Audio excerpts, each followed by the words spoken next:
सभी को नमस्कार। सनातन संस्था और हिंदू जनजागृति समिति द्वारा आयोजित इस भाव सत्संग में मैं श्रीमती शिप्रा जुवेकर आप सभी का पुनः एक बार हार्दिक स्वागत करती हूँ।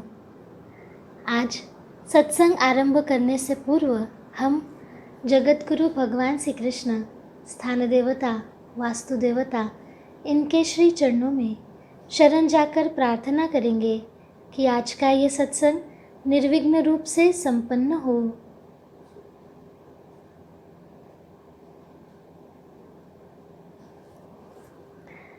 विघ्नहर्ता बुद्धिदाता भगवान श्री गणेश जी इस सत्संग में उपस्थित हैं।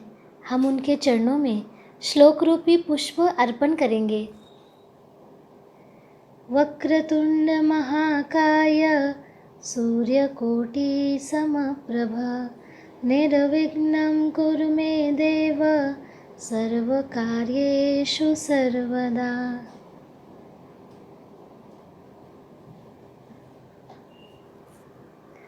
कल के सत्संग में हमने जाना था कि संत नामदेव जी एक महान संत थे। उन्होंने भक्ति की चरम सीमा ही प्राप्त की थी। ईश्वर प्राप्ति होने के पश्चात भी केवल लोक कल्याण के लिए उन्होंने भगवान के नाम का प्रसार दूर दूर तक किया। संतों ने लोगों के दुख दूर करने के लिए सदैव ही भक्ति का प्रसार समाज में किया है, क्योंकि संतों को लगता है कि संसार में सभी को ही सुखी रहना चाहिए, आनंद में रहना चाहिए, तो वो तो हमें भगवान का नाम ही दे सकता है। ये संतों को ज्ञात है, इसलिए वे कष्ट सहकर भी सब जगह भगवान के नाम का प्रसार करते हैं। तो आज हम ऐसे ही दो महान संत चैतन्य महाप्रभु जी और गुरु नानक देव जी के कुछ प्रसंगों से और उनके धर्म प्रसार की सेवा करने की तड़प, ये सब हम सीखेंगे। आगे बढ़ने से पूर्व हम भगवान श्री कृष्ण जी के पावन चरणों में शरण जाकर प्रार्थना करते हैं।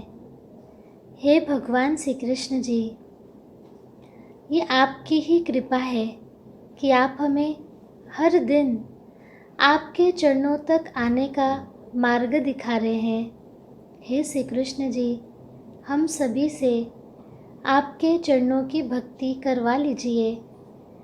धर्म सेवा भावपूर्ण और परिपूर्ण कैसे करना है, ये आप ही हमें सिखाएं। यही आपके चरणों में प्रार्थना है। अब हम भगवान श्री कृष्ण जी के कोमल चरणों में श्लोक रूपी पुष्प अर्पण करेंगे। कृष्णाय वासुदेवाय हरये परमात्मने प्रणतः क्लेशनाशाय गोविन्दाय नमो नमः। वसुदेवसुतं देवं कंसचाणूरमर्दनं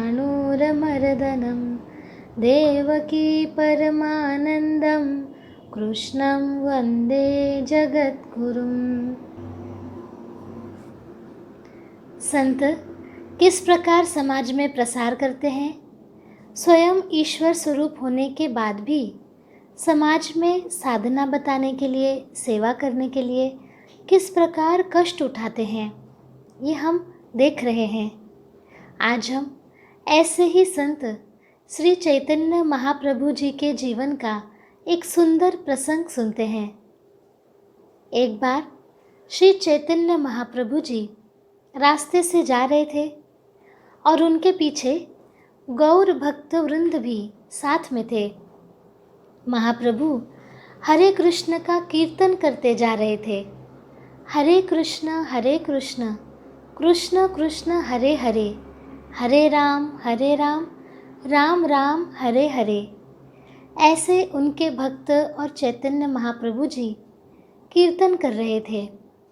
कीर्तन करते करते महाप्रभु जी थोड़ा सा आगे निकल गए। उन्हें बहुत ज़ोर से प्यास लगी, परंतु कहीं भी पानी नहीं दिख रहा था। इतने में ही एक व्यापारी सिर पर मिट्टी का घड़ा रखे हुए उन्हें आते हुए दिखाई दिया। महाप्रभु जी उसे देखते ही बोले, भैया बड़ी प्यास लगी है, थोड़ा सा जल मिल सकेगा क्या? व्यापारी ने कहा, स्वामी जी मेरे पास जल तो नहीं है, हाँ इस घड़े में छाछ ज़रूर है। इतना कहकर उसने छाछ का घड़ा नीचे उतारा। महाप्रभु जी बहुत प्यासे थे, इसलिए सारी की सारी छाछ वे पी गए और बोले, भैया बहुत अच्छी छाछ थी, मेरी तो प्यास ही बुझ गई। व्यापारी बोला, अब छाछ के पैसे दे दीजिए। महाप्रभु जी ने कहा, भैया देखो मैं तो साधु हूँ, पैसे तो मेरे पास है नहीं। व्यापारी महाप्रभु जी के रूप और सौंदर्य के तेज को देखकर इतना प्रभावित हो गया था कि उसने सोचा, इन साधु जी से क्या पैसे लेना, इन्होंने नहीं दिया कोई बात नहीं, इनके पीछे तो कितने सारे भक्त हैं, उनसे ही ले लेता हूँ। इतने में महाप्रभु जी ने खाली घड़ा उस व्यापारी को दे दिया। व्यापारी ने वो घड़ा सिर पर रखा और आगे बढ़ पड़ा। आगे व्यापारी को महाप्रभु जी के शिष्यगण मिले, नित्यानंद जी और भी भक्तवृंद मिले, तो व्यापारी ने उनसे पैसे मांगे। इस पर भक्तगणों ने कहा कि देखिए हमारे स्वामी तो आगे चले जा रहे हैं, जब उनके पास ही कुछ नहीं है तो फिर हम तो ठहरे उनके सेवक, हम कहाँ से आपको कुछ दे पाएंगे, हमारे पास तो कुछ नहीं है। व्यापारी तो उन सभी भक्तों की भक्ति देखकर मंत्रमुग्ध ही हो गया था। वो बहुत प्रभावित हुआ और बिना कुछ कहे घर चला गया। जब वो घर गया और सिर से घड़ा उतारा तो उसने देखा कि घड़ा तो हीरे मोतियों से भरा हुआ है। ये देखकर वो एक क्षण के लिए बड़ा प्रसन्न हुआ, पर अगले ही क्षण दुखी हो गया। उनके मन में तुरंत विचार आया कि उन प्रभु ने इस मिट्टी के घड़े को छू भर दिया तो ये कैसे सोने हीरे मोतियों से भर गया है। तो ऐसे संत यदि मुझे छू लेते तो मेरा क्या ना हो जाता, मेरा तो कल्याण ही हो जाता, अर्थात प्रभु की भक्ति मेरे अंदर आ जाती। ये उनको विचार आए और ये विचार आते ही उसी समय झट से दौड़ते हुए वे उसी रास्ते से गए जहाँ पर चैतन्य महाप्रभु जी को उन्होंने छाछ पिलाई थी। अभी प्रभु ज़्यादा दूर तो गए नहीं थे, व्यापारी को वो मिल गए। व्यापारी तुरंत उनके चरणों में गिर पड़ा और कहने लगा, प्रभु मुझे प्रेम का दान दीजिए, मुझ पर कृपा कीजिए। प्रभु ने उसे उठाकर गले लगाया और उसका जीवन ही बदल गया। चैतन्य महाप्रभु ऐसे संत हुए हैं जिन्होंने भक्ति मार्ग का अद्भुत उदाहरण ही प्रस्तुत किया है। संत कितने दयालु होते हैं, उन्हें लगता है कि उस व्यापारी का उद्धार होना चाहिए तो कैसी लीला रचते हैं। अब जो संत मिट्टी के घड़े को हीरे मोतियों से भर सकते हैं तो क्या वे अपने लिए पानी की व्यवस्था नहीं कर सकते थे? कर सकते थे, परंतु संत स्वयं के लिए कुछ भी नहीं करते। व्यापारी ने उन्हें शुद्ध भाव से छाछ पिलाई तो चैतन्य प्रभु जी ने उसके हृदय में भक्ति जगाने के लिए ये सारा चमत्कार किया। उस व्यापारी ने थोड़ा सा त्याग किया तो उसका घड़ा ही पूरे हीरे मोतियों से भर गया। परंतु व्यापारी भी कैसा था, हीरे मोतियों को देखकर वो लालची नहीं बना, उसके मन में मोह लोभ कुछ भी उत्पन्न नहीं हुआ, अपितु संतों के संग से अधिक मूल्यवान तो कुछ भी नहीं है, ऐसे उसको लगा। और हीरे मोतियों से भी अधिक महत्वपूर्ण भक्ति का दान उसे मिला। इसी तरह समाज में जहाँ जहाँ भी ईश्वर के भक्त हैं, उन सब का उद्धार करने के लिए संत सभी जगह भ्रमण करते हैं। उनके भ्रमण का यही उद्देश्य रहता है। अपने लिए संत तो सब कुछ करने के लिए समर्थ रहते हैं। इतनी सिद्धियाँ, इतनी शक्ति उनके पास रहती ही है, परंतु स्वयं के स्वार्थ के लिए कभी भी संत चमत्कार नहीं दिखलाते।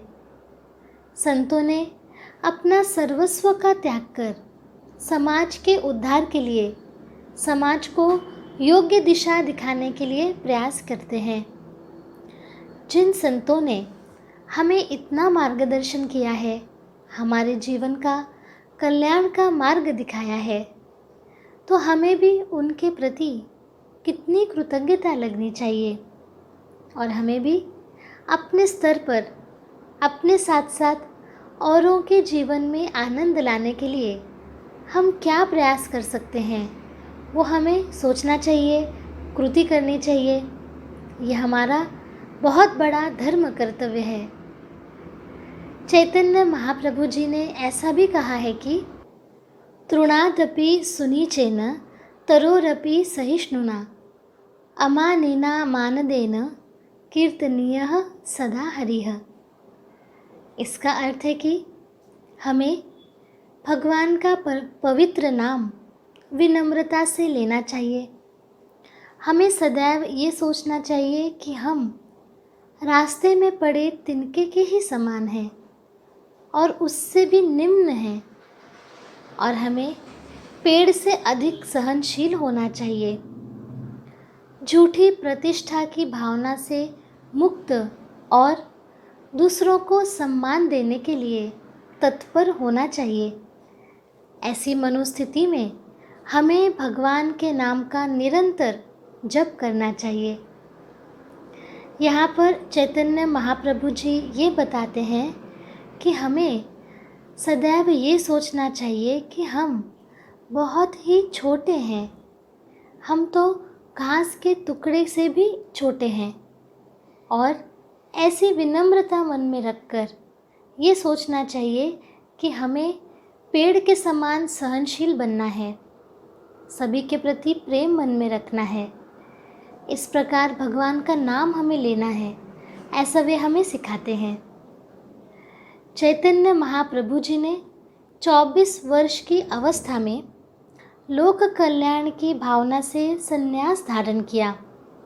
उस समय भारत की स्थिति क्या थी? तो भारतवर्ष में चारों ओर विदेशी शासकों के भय से जनता अपने धर्म का, स्वधर्म का परित्याग कर रही थी। हर ओर धर्म पर आघात हो रहे थे। तब चैतन्य महाप्रभु जी ने यात्राओं में हरि नाम के माध्यम से, हरि नाम संकीर्तन का प्रचार करके भगवान के प्रति लोगों के मन में भक्ति फैलाई और एक बहुत बड़ी क्रांति, भक्ति की क्रांति उन्होंने की। संन्यास ग्रहण करने के पश्चात भी श्री चैतन्य महाप्रभु जी ने दक्षिण भारत की ओर प्रस्थान किया।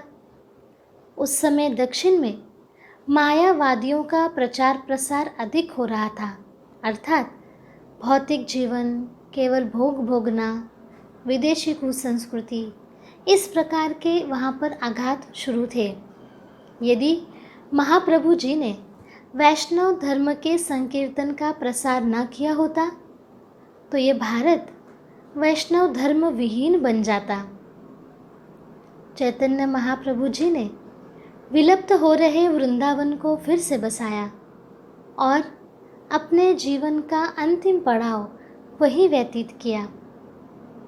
उनके द्वारा प्रारंभ किए गए महामंत्र नाम संकीर्तन का अत्यंत व्यापक और सकारात्मक प्रभाव केवल भारत में ही नहीं तो पश्चिमी जगत में भी है।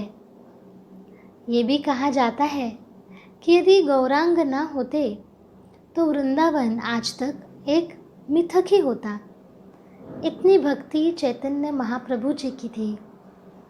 आज विश्व भर में श्री हरि नाम संकीर्तन करने वाले लाखों भक्त हैं।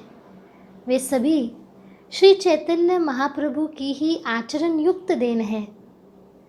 कलयुग के जीवों का मंगल हो, कल्याण हो, उसके लिए समाज को महाप्रभु ने श्री कृष्ण जी का प्रेम प्रदान किया है। ये सांसारिक वस्तु नहीं है। उन्होंने लोगों को कोई सांसारिक वस्तु नहीं दी, अपितु उससे भी बढ़कर श्री कृष्ण के प्रति प्रेम और श्री कृष्ण का प्रेम लोगों को दिया। चैतन्य महाप्रभु जी ने करुणा और भक्ति के वो दाता हैं। वे आध्यात्मिक, धार्मिक, मनमोहक और प्रेरणादायी विचार के जनक हैं। उनके विचार तो लोगों की अंतरात्मा को ही छू जाते थे। हम भी भगवान के नाम का प्रसार कर इसी प्रकार धर्म सेवा का आनंद ले सकते हैं। यहाँ हमें अपनी भारत भूमि में हुए प्रत्येक संत के जीवन से अवश्य सीखना चाहिए। तो जिस प्रकार चैतन्य महाप्रभु जी ने कितनी छोटी सी आयु में सब कुछ त्याग करके केवल लोगों के कल्याण हो, लोगों का भला हो, लोगों का उद्धार हो, इसलिए कितने कष्ट उठाकर भी हरि नाम का प्रसार किया। तो हम भी जितना हमें संभव है भगवान के नाम का प्रसार करने का प्रयास कर सकते हैं। अब आगे हम एक महान संत के जीवन से सीखने का प्रयास करेंगे। ये बात है गुरु नानक देव जी के बारे में। पंजाब के तलवड़े गांव में कालू नाम का एक किसान था। उनको एक बेटा हुआ। उनका नाम नानक रखा गया। नानक बचपन से ही धार्मिक वृत्ति के थे। उनकी बाल्यावस्था गांव में ही व्यतीत हुई और बाल्यावस्था में ही उनमें असाधारणता और विचित्रता थी। जब उनकी उम्र के बच्चे खेल कूद में अपना समय व्यतीत करते थे तो नानक जी अपने नेत्रों को बंद करके आत्मचिंतन में मग्न हो जाते थे। नानक जी की इस अंतर्मुखी वृत्ति तथा विरक्ति भावना से उनके पिता कालू चिंतित रहते थे। वे नानक को विक्षिप्त समझते थे और उन्हें भैंस चराने का काम उन्होंने दे दिया था।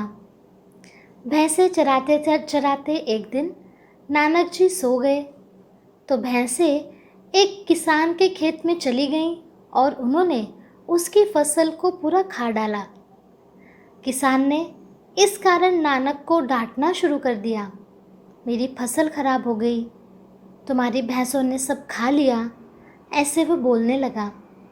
किंतु जब वो वापस खेत में गया और देखा तो आश्चर्य में पड़ गया कि उसकी फसल वैसे की वैसी लहरा रही है।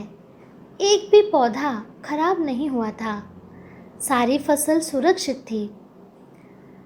इस प्रकार नानक जी के आध्यात्मिक बल का जो प्रचिति है वो लोगों को आने लगी थी।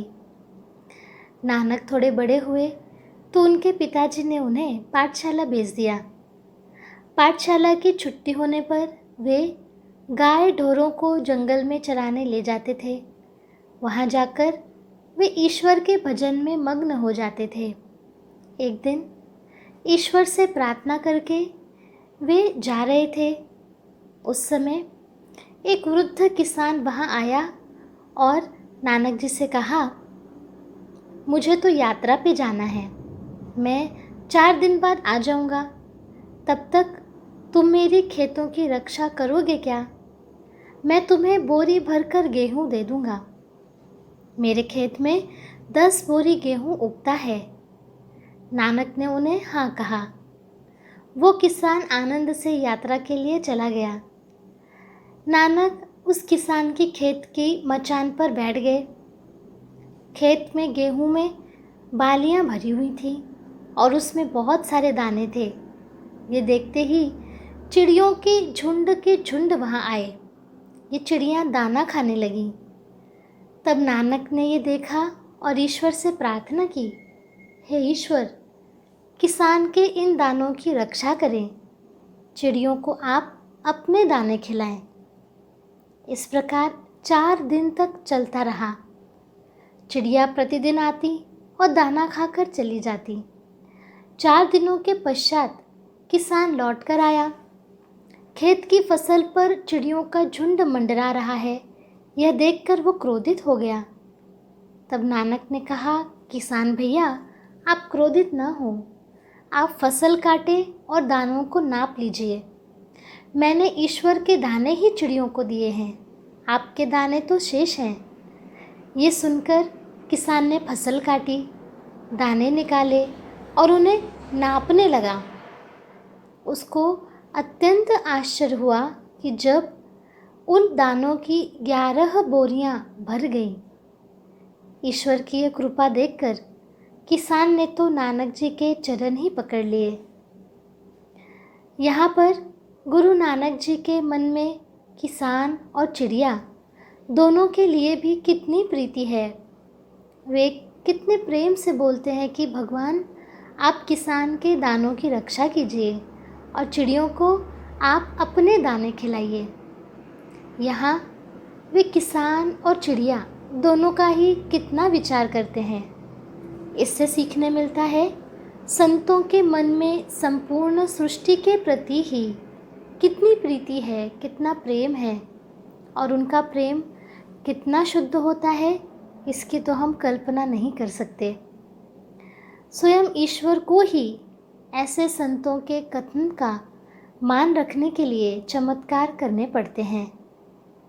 नानक जी लगभग 30 वर्ष की आयु में सांसारिक बंधन से मुक्त होकर भटकती हुई मानवता को सत्य मार्ग का उपदेश देने के लिए निकल पड़े थे।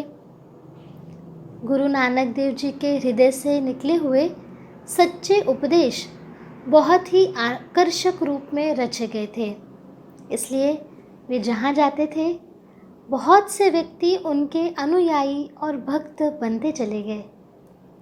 गुरुदेव नानक जी उच्च स्तर के संत थे, परंतु वे सामान्य जनमानस में ही रहते थे, प्रभु नाम का प्रसार करते थे और लोगों के सुख दुख में भाग लेकर सामान्य सा जीवन ही वे बिता रहे थे।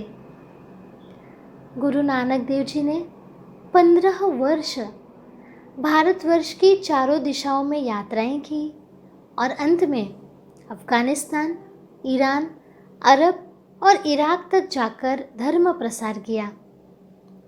गुरु नानक देव जी कहते हैं, हमारा मन एक किसान है और हमारा शरीर एक सुंदर खेत है। ईश्वर का नाम इस खेत का बीज है। प्रेम से ही ये बीज उगते हैं, फूलते हैं तथा फलते हैं। इस प्रकार इस खेत से मैं इतनी फसल निकालूंगा कि मेरे परिजनों को वो भरपूर होगा। यहाँ नानक देव जी हमें समझाना चाहते हैं कि भगवान ने हमें जो ये देह दी है वो एक सुंदर खेत के समान है। इस खेत में तो फसल अच्छी तभी उगेगी जब उसके बीज अच्छे हों। तो बीज कौन से होंगे? तो भगवान के नाम के। इन बीजों को जब बड़े हो जाएंगे तो इनकी फसल मन निकालेगा, अर्थात मन किसान है और मन नाम जप ही करता रहेगा। इस प्रकार इतना नाम जप करेंगे कि हम सभी संसार में, समाज में ये नाम रूपी ज्ञान को फैलाएंगे। कितने सुंदर विचार उन्होंने रखे हैं। गुरु नानक देव जी अपने अनुयायियों को जीवन की 10 शिक्षाएं बताते हैं। वे कहते हैं, ईश्वर एक है, सदैव एक ही ईश्वर की उपासना करो। ईश्वर सब जगह और प्राणी मात्र में स्थित है। ईश्वर की भक्ति करने वालों को किसी का भी भय नहीं रहता। ईमानदारी से और मेहनत करके उदर पूर्ति अर्थात जीवन यापन करना चाहिए। बुरा कार्य करने के बारे में न सोचें और न किसी को सताएं। सदैव प्रसन्न रहना चाहिए। ईश्वर से सदा अपने लिए क्षमा मांगनी चाहिए। मेहनत और ईमानदारी की कमाई में से ज़रूरतमंद को भी कुछ देना चाहिए। सभी स्त्री और पुरुष बराबर हैं। भोजन शरीर को जिंदा रखने के लिए ज़रूरी है, पर लोभ, लालच व संग्रह वृत्ति बुरी है। अब हम कुछ दोहों से देखेंगे कि नानक जी हमें ये शिक्षा किस प्रकार देते हैं। वे कहते हैं, गाविए सुनिए मनी रखिए भाऊ, दुखु परहरि सुखु घरी ले जाई। इसका अर्थ है कि ईश्वर के गुणों का गीत गाने, सुनने एवं मन में भाव रखने से समस्त दुखों का नाश एवं अनन्य सुखों का भंडार प्राप्त होता है। अर्थात जब हम भगवान के गुणों की महिमा गाते हैं तो हमारे मन से माया का पर्दा नष्ट होता है। हमारा मन धीरे धीरे शुद्ध होने लगता है। मन सांसारिक बातों से दुखी नहीं होता। हमारे जीवन में आनंद ही आनंद रहता है। आनंद अर्थात जहाँ सांसारिक सुख दुख में मन को कुछ लगता ही नहीं, वो तो प्रभु के प्रेम में ही डूबा रहता है। नानक देव जी आगे कहते हैं, कागदी कलम न लिखण हारू, मने काबही करनी विचारू। यहाँ पर गुरु नानक देव जी कहते हैं कि ऐसी कोई कागज़, कोई कलम आज तक नहीं बनी है और कोई ऐसा लिखने वाला भी नहीं है जो प्रभु के नाम की महानता को वर्णन कर सके। नानक जी बताना चाहते हैं, भगवान की महिमा इतनी अपरंपार है कि मनुष्य के लिए उनका वर्णन कर पाना भी असंभव है। कोई भी उनकी महिमा का आज तक वर्णन कर ही नहीं सका है। आज तक ऐसा कोई नहीं हुआ जो भगवान की लीला को, उनकी महिमा को लिख सके। ऐसे जो ईश्वर हैं, उनका सतत हमें नाम ही लेना चाहिए। गुरु नानक देव जी आगे कहते हैं, ऐसा नामो निरंजनु होई, जे को मनी जाने मनी कोई। वे कहते हैं कि प्रभु नाम के सुमिरन मनन करने का महत्व तो केवल वही व्यक्ति जान सकता है, समझ सकता है, जो सतत उनके स्मरण में ही रहता हो, अर्थात भगवान का नाम जप करता हो। दूसरा कोई भी मनुष्य भगवान को तो समझ ही नहीं सकता, भगवान के नाम का वर्णन भी नहीं कर सकता। जो भगवान का भावपूर्ण नाम जप करता है वही जान सकता है कि भगवान का नाम लेने में क्या आनंद है। भगवान का नाम लेने से जो अनुभूति होती है वो तो नाम जप करने पर ही हम अनुभव कर सकते हैं। अब जिसने कभी भगवान का नाम ही नहीं लिया तो वो व्यक्ति भगवान के नाम में क्या मिठास है, कितना आनंद है, उसका तो वर्णन ही नहीं कर सकता। हम यहाँ पर देखते हैं कि सभी संतों ने ईश्वर के नाम जप करने को कितना महत्व दिया है। हमने देखा था कि संत नामदेव जी भी कहते हैं, अमृता हुनी गोड़ नाव तुझे देवा। संत एकनाथ महाराज भी नाम की ही महिमा बताते हैं। तो वैसे ही हमें भी नाम जप की महिमा को समझकर अन्यों को बताना है। गुरु नानक देव जी कहते हैं, मने सुरति होवे मनि बुद्धि, मने सकल भवन की सुधि। अर्थात नाम सुमिरन करने से ही ईश्वर के प्रति प्रेम उत्पन्न हो सकता है तथा नाम जप करने वाले की बुद्धि भी पवित्र हो जाती है। तब उस व्यक्ति को संसार के समस्त लोकों का ज्ञान प्राप्त हो जाता है।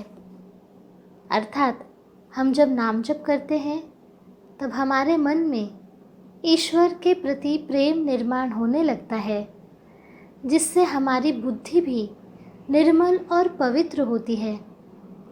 जब उस व्यक्ति को अंदर से ही ज्ञान प्राप्त होता है, परमात्मा के स्वरूप का ज्ञान होता है, परमात्मा के स्वरूप को जान लेना ही तो समस्त लोकों का ज्ञान है। एक परमात्मा को जान लेने के उपरांत फिर जानने के लिए कुछ और बाकी रह ही नहीं जाता। गुरु नानक देव जी आगे कहते हैं, मने मुही चोटा ना खाई, मने जम के साथी न जाई। नानक देव जी यहाँ हमें बताते हैं कि प्रभु का चिंतन करने वाला काल मृत्यु के घात से, काल मृत्यु की चोट से भी सुरक्षित रहता है। वो मौत के मुंह में नहीं जाता, वह तो अमरता प्राप्त करता है। उसे मृत्यु दूत नहीं ले जा पाते, अर्थात जो भगवान का नाम लेता है उसे मृत्यु का कोई भय नहीं होता। ईश्वर के चिंतन मनन में रहने वाला जन्म मृत्यु के चक्र से ही छूट जाता है, उसे मुक्ति मिलती है। उसे तो यमदूत भी नहीं ले जा सकते, क्योंकि वो तो ईश्वर के चरणों में ही विलीन हो जाता है। इतना महत्व है भगवान के नाम जप का। इसी प्रकार हमें भी समाज में जाकर अपनी अपनी क्षमता के अनुसार भगवान के नाम का प्रसार तो अवश्य करना चाहिए। जिस नाम जप की इतनी महिमा है, उसका इतना लाभ है, तो समाज के हर व्यक्ति के जीवन में दुख जाना है तो उसको तो भगवान का नाम बताना ही चाहिए। ऐसी लगन हम में जगनी चाहिए। यही तो खरी सत्सेवा है। जब हम सेवा करें तो हम कैसे भावपूर्ण कर सकते हैं, इस पर हम प्रयास करेंगे। सेवा के माध्यम से हमारी भी आध्यात्मिक प्रगति हो और समाज का भी को भी लाभ हो, तो ये कैसे हो सकता है, ये हम जानकर लेते हैं। जब हम समाज में अध्यात्म प्रसार की सेवा करें तो उस समय मन और बुद्धि का प्रयोग करके हम ये विचार करें कि ये मैं सेवा और अच्छी कैसे करूं, अर्थात सामने वाले को नाम जप बताना है तो उसे मैं किस प्रकार बताऊं कि वो नाम जप करने के लिए तैयार हो जाए, कि वो नाम जप की मिठास को अनुभव कर पाए। यानी समाज में हमें विभिन्न प्रकृति के विभिन्न विभिन्न लोग मिलते हैं, उनसे हम एक ही प्रकार में नाम की महिमा उनको बताएंगे तो हर किसी को समझ में नहीं आती। तो जिस व्यक्ति को जिस भाषा में समझ में आए, ऐसे ही हम भगवान का नाम वहाँ तक पहुँचाने का प्रयास करें। यदि हम ऐसा करेंगे तो क्या होगा, हमारी बुद्धि का, हमारे मन का वहाँ पर प्रयोग होगा। हम सोचेंगे कि मैं कैसे भगवान का नाम बताऊं, मैं कैसे प्रयास करूं। इससे हमारे मन और बुद्धि की शुद्धि हो जाती है, हमारा मन निर्मल होने लगता है। जब हम किसी को नाम जप बताने की सेवा करने जाएं अथवा कहीं धर्म हानि हो रही हो, भगवान का विडंबन हो रहा हो, उसे रोकने के लिए प्रयास करें, अथवा धर्म प्रसार से संबंधित कोई भी सेवा करें तो भाव कैसे रखना है, तो भाव रखना है कि ये सेवा हमसे ईश्वर अथवा गुरु ही करवा के ले रहे हैं। सेवा के आरंभ में हम गुरु से प्रार्थना करें, हे गुरुदेव, आप ही मुझसे धर्म प्रसार की सेवा करवा लीजिए। अर्थात गुरु की अपेक्षा के अनुसार जिस प्रकार गुरु हमसे सेवा करवाना चाहें, उन्हीं के अनुरूप हम नाम जप करते हुए सेवा कर पाएँ, इसके लिए पहले तो प्रार्थना हम करें और फिर ये सेवा अच्छी कैसे हो सकती है, इसके लिए हम प्रयास करें। भगवान की सेवा भावपूर्ण करने के लिए हम जब प्रयास करते हैं तो गुरु के प्रति, ईश्वर के प्रति हमारा भाव बढ़ता है। सेवा पूर्ण होने के बाद गुरु के प्रति कृतज्ञता हमें व्यक्त करनी चाहिए। इस प्रकार करेंगे तो वो सेवा गुरु चरणों में अथवा ईश्वर के चरणों में समर्पित होती है। अब ये करना महत्वपूर्ण क्यों है, ऐसा भी विचार मन में आएगा। अर्थात हम सेवा करते समय कैसे प्रयास करें। होता क्या है कि हम जब सेवा करते हैं, धर्म का कार्य करते हैं, तो कहीं ना कहीं मन में एक अहम के विचार भी आ सकते हैं कि कितना अच्छा किया, मेरे कारण इतने लोगों को धर्म पता चला, मेरे कारण इतने सारे लोगों ने नाम जप शुरू किया, अथवा कुछ भी विचार हो सकते हैं। तो ये विचार आएंगे तो वहाँ हमारी धर्म सेवा नहीं हो पाती। तो हमें इन विचारों से कृति नहीं करनी है कि हम केवल कार्य ही कर रहे हैं, क्योंकि ऐसे में कार्य तो हो जाएगा लेकिन सेवा का फल हमें नहीं मिलेगा, तो आनंद प्राप्ति भी नहीं होगी। अब इसके विपरीत हमें भाव रखना है कि ईश्वर की ही सेवा कर रहे हैं। जैसे कि आश्रम में हमें आलू प्याज काटने की सेवा मिली हो, या झाड़ू लगाने की मिली हो, या कंप्यूटर पर कुछ सेवा मिली हो, उस सब करते हुए भाव रखना है कि हम भगवान के लिए ये सेवा कर रहे हैं। रसोई घर में सेवा करते हैं तो भगवान के लिए भोग लगाते हैं, गुरु व साधकों के लिए भोजन बनाने के लिए हम आलू प्याज काट रहे हैं, ऐसे विचार करें। सेवा करते समय हम भाव रखें कि गुरु अथवा ईश्वर मेरे सामने साक्षात खड़े हैं और मेरी हर एक कृति देख रहे हैं। इतना ही नहीं तो मेरे मन के विचार भी उनको पता चल रहे हैं। तो ये भाव होता है। ये भाव रखेंगे तो कृति हमेशा अधिक फलदायी ही सिद्ध होती है।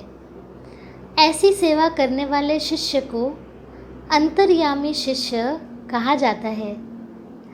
कोई भी कृति करते समय उसे हम भावपूर्ण कृति से जोड़ें। जैसे हम मान लीजिए अपना कमरा स्वच्छ कर रहे हैं, व्यवस्थित कर रहे हैं, तो भाव रखें कि ये कमरा तो पूजा घर ही है, तो मुझे कितना साफ सुथरा रखना है, कितना सात्विक रखना है, ये विचार हम कर सकते हैं।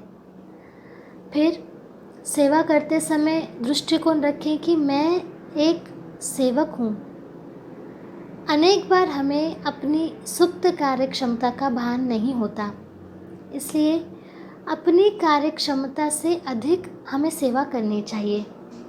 इससे कुशलता से पूर्ण करने के लिए हम भगवान से प्रार्थना करें तो भगवान ही हमें सेवा करने की शक्ति देते हैं।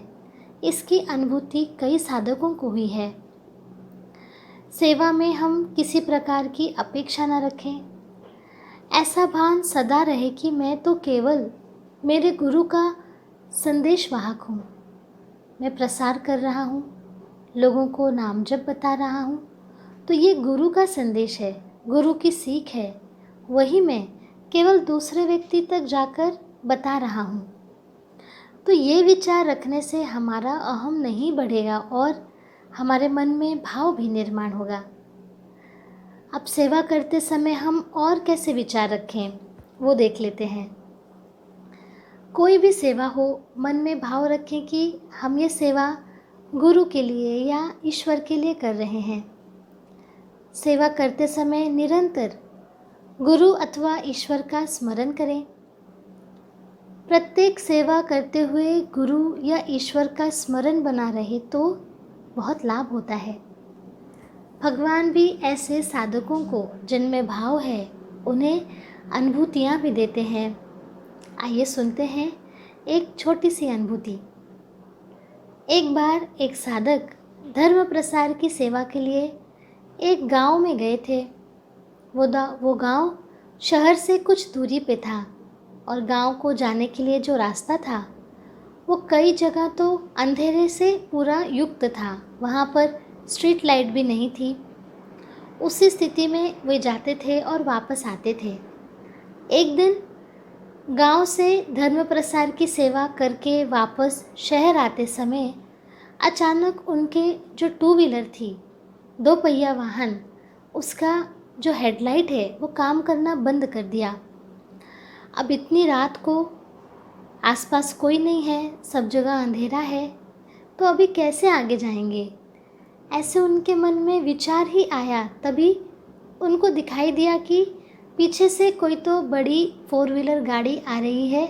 ऐसे उनको भास हुआ और उस 4 व्हीलर की गाड़ी की जो हेडलाइट है उसकी रोशनी से वे आगे आगे जाने लगे।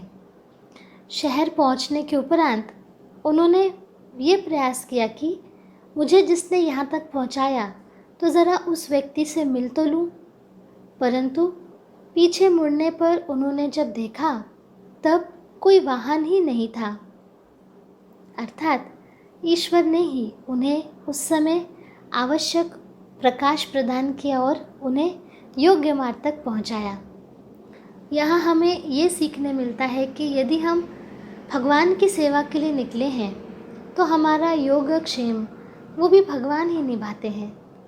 हम संकट में पड़ गए तो हमसे अधिक भगवान को उसका भान होता है और वे बिना किसी एक क्षण का विलंब किए हमारी सहायता के लिए दौड़े चले आते हैं। तो हम भी ऐसी भावपूर्ण सेवा करने का प्रयास करेंगे। इसलिए सेवा में प्रथमतः भगवान और गुरुदेव जी का स्मरण करके हमें सेवा आरंभ करनी है। सेवा में भाव रखें कि साक्षात भगवान की ही सगुण रूप की सेवा कर रहे हैं और उसके तदनुरूप हमें अनुभूति भी होगी। उदाहरण के लिए हम प्रयास करें कि घर में यदि कोई बीमार व्यक्ति है, हमारी दादी नानी हैं अथवा कोई भी हो, तो उन बीमार व्यक्तियों की सेवा अर्थात मेरी गुरु सेवा है। ये बीमार व्यक्ति मेरी दादी नहीं तो मेरे गुरु ही हैं, मैं इनकी ही सेवा कर रहा हूँ, ऐसा हमें भाव रखना है। सेवा में हमें ये विचार नहीं करना है कि मैं सेवा कर रहा हूँ, मैंने इतना किया, बल्कि ये सोचना है कि सेवा तो गुरुदेव जी ने, भगवान जी ने मुझसे करवा ली है। ये विचार हमेशा मन में रखने से हमारा अहम नहीं बढ़ता है। हमें सोचना है कि क्या मेरी इस सेवा से गुरु प्रसन्न होंगे, भगवान प्रसन्न होंगे। ऐसे निरंतर चिंतन हमें करना है। इससे हमारी सेवा की फल निष्पत्ति अच्छी होती है, अर्थात आउटपुट अच्छा होता है। अब आपको लगेगा कि हम सेवा के लिए मंदिर कब जाएं, किसी आश्रम में कब जाएं, तो भगवान ने उसका भी उत्तर हमें दिया है। कल ही के सत्संग में हमने देखा कि हम घर पे रहते हैं तो भी भाव रख सकते हैं कि घर एक मंदिर है, यहाँ पर हम सेवा कर रहे हैं, मेरे गुरु का आश्रम है तो उसे हमें अच्छा ही रखना चाहिए, ऐसे भाव रखें। हमने ये भी देखा कि सेवा के रूप में हमें भगवान के नाम का प्रसार, हमें जितनी क्षमता है उतना हम कर सकते हैं। घर के आसपास के लोगों को बता सकते हैं। इस प्रकार से हम प्रयास करें। इसी के साथ साथ हम घर बैठे भी कुछ धर्म सेवाएं कर सकते हैं, जैसे कि यहाँ पर जो भी हमें धर्म की शिक्षा मिलती है उसके बारे में हम अन्यों को बताएं। ऐसे सत्संग देखने के लिए हम अन्यों को प्रेरित करें, जिससे कि उन्हें भी लाभ हो, उनके भी जीवन का तनाव कष्ट दूर हो और भगवान के प्रति भाव निर्माण हो। आज जिस धर्म ज्ञान धर्म शिक्षा की अत्यंत आवश्यकता है, उसके लिए हम रोज़ कितना समय दे सकते हैं, ये भी हमें प्रयास करना है। भगवान ने हमें संतों की इस पावन भारत भूमि पर जन्म क्यों दिया है? क्योंकि भगवान जी हमारा उद्धार करना चाहते हैं। क्योंकि हम जब भगवान के नाम का प्रसार करेंगे तो भगवान के अति प्रिय बन जाएंगे। भगवान तो दयालु होते ही हैं, सभी पर कृपा करते ही हैं, परंतु जैसे हमने पहले के सत्संगों में देखा कि यदि हम भगवान की सेवा करते हैं तो उनकी कृपा अखंड हमारे ऊपर बनी रहती है। सेवा करने वाले ऐसे सहस्त्रों साधक हैं जिनको ये अनुभूति आती है कि सेवा करते समय उन्हें थकान का अनुभव ही नहीं होता।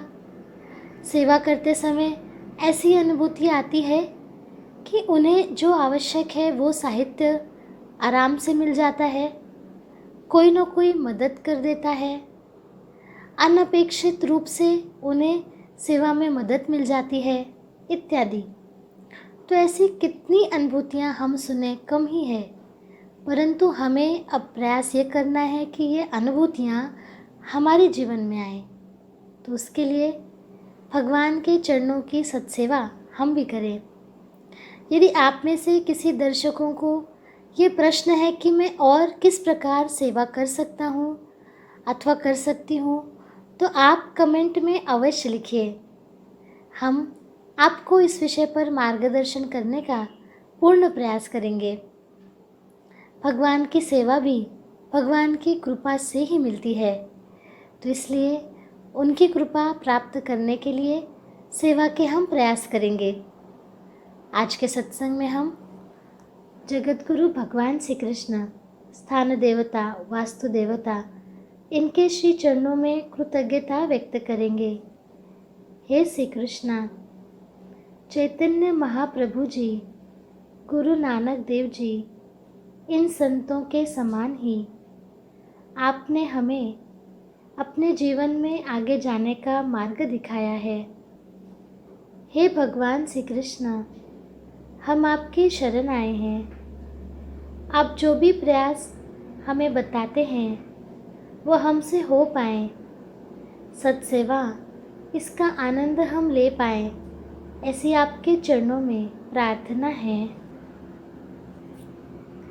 आज के भाव सत्संग में इतना ही। कल के भाव सत्संग में हम पुनः मिलेंगे। तब तक के लिए सभी को नमस्कार।